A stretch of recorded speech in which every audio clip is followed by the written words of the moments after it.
2023లో జరిగినటువంటి లోక్సభ ఎన్నికల్లో మిమ్మల్ని కరీంనగర్ నుంచి కంటెస్ట్ చేయమని చెప్పి రేవంత్ రెడ్డి సర్వే చేయించి మరీ చెబితే కాదు, జగిత్యాల కాన్స్టిట్యున్సీ నిజామాబాద్ పార్లమెంట్లో పరిధిలోకి వస్తుంది కాబట్టి నిజామాబాదే నాకు కావాలని పట్టి మీరు అక్కడ పోటీ చేశారు, అందుకే మీరు ఓడిపోయారు అనేటువంటిది ఒక టాక్. Is it right? ఇప్పుడు ఒకటే, ఏ సర్వే అయినా ఉత్తర తెలంగాణలో కాంగ్రెస్ పార్టీ పార్లమెంట్ అభ్యర్థులు గెలిచే అవకాశం లేదు.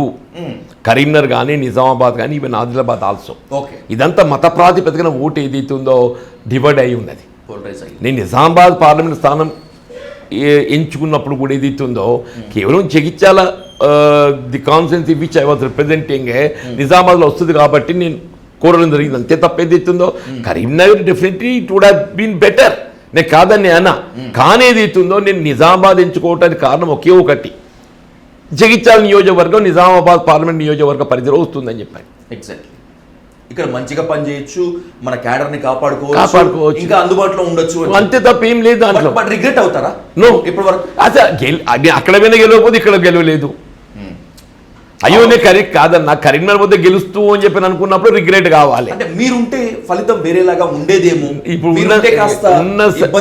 ఉన్న సిచ్యువేషన్లో ఇప్పుడు అంటే జరిగిన పరిణామాలు ఏదైతే ఉందో ఈ 3 స్థానాలు ఏ పరిస్థితుల్లో కూడా కాంగ్రెస్ గెలిచే అవకాశం లేనటువంటి స్థానాలు.